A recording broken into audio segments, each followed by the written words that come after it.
उसे बेरोजगारी का खात्मा करना है, इस मुल्क के नौजवानों को नौकरी देनी है, इस मुल्क के लोगों के माशी हालात बदलते हैं। उन्होंने बस अपने हमें किस तरह हम अपने बच्चों को आगे लेके आते हैं, किस तरह हमारे बच्चों को रोजगार मिल जाए, किस तरह आने वाला इलेक्शन हम जीत जाए, किस तरह जो हमें कर्जे मिले हुए थे तो जो खुद अपनी इंडस्ट्री और अपनी सन पे लगाने के लिए कर्जे थे वो किस तरह माफ करवा लें, किस तरह अपने केसेस माफ करवा लें।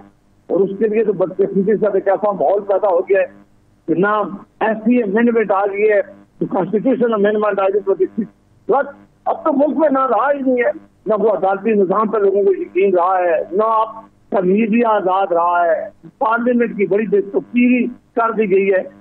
मुझे तो बड़ी खौफनाक सूरत हाल नजर आ रही है। अल्लाह ताला हम पर रहम करे।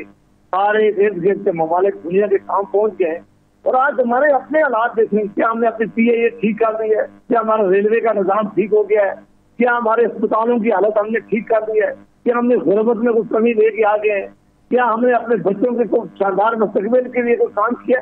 अगर ये सवाल देखें और आप दूसरे साथियों से भी पूछें, किसी एक फील्ड में भी मुझे कोई बेहतरी नजर नहीं आ रही। बहुत शुक्रिया, मैं आगे चल के बात करूंगा आपकी।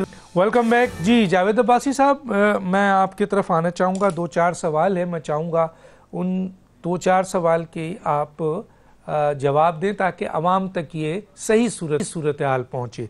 एक तो मुझे ये बताइए सर कि मोहतरमा बेनज़ीर भुट्टो साहिबा और मियाँ नवाज शरीफ के दरमियान जो मीसाक़ जमहूरियत हुआ था, आज वो मीसाक़ जमहूरियत कहाँ खड़ा है, एक, और अगर वाकई इस वक्त मीसाक़ जमहूरियत की तबाही है तो उसका ज़िम्मेदार कौन है, ये सवाल है पूरा।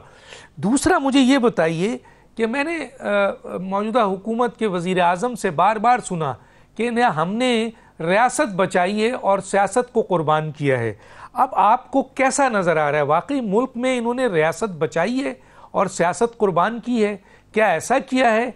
और तीसरा ये है सर, मुझे ये बताइए कि जो भी मौजूदा इस वक्त सूरत हाल है, इंतज़ामी गवर्नेंस के लिहाज से, एक्शन के लिहाज से, कारकर्दगी के लिहाज से, मुस्लिम लीग नून की जो मुस्लिम लीग नून है अब वो कितनी पॉपुलर है, उसका मुस्तकबिल क्या है, ये तीसरा है। और चौथा ये बताइए कि जो पीपल्स पार्टी ने इस वक्त 1 महीने का टारगेट दिया है जनाब मुस्लिम लीग नून की हुकूमत को कि हमारे एग्रीमेंट पूरे करो वरना हम हुकूमत से अलग हो जाएंगे, आप इसको कैसे देखते हैं? जी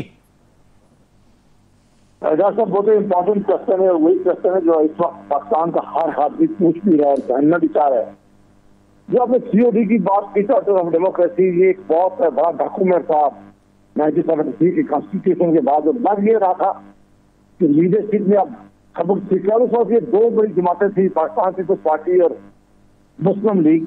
बाकी जमातें भी इसमें आई थी साइन करने के लिए, लेकिन ये 2 बड़ी जमातों को बहुत ज्यादा कई दफा इनको इनकी असेंबली डिजॉल्व कर की गई है, इनके घर भेजा गया है, इनके प्राइम मिनिस्टर को खत्म किया गया है, कुछ जेलों में भेजा गया है, केसेस बनाए गए।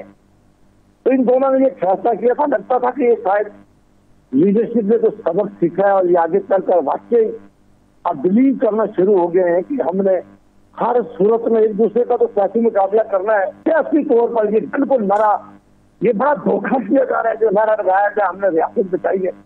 वो आपने क्या रियासत बचाई? आप लोगों ने अपने खानदान बचाए, आप लोगों ने अपने पैसे बचाए, आपने अपने केसेस खत्म करवाए, आप अपने बच्चों को रोजगार में लाके आए, लेकिन मुल्क के साथ तो आपने बड़ा जुल्म किया है।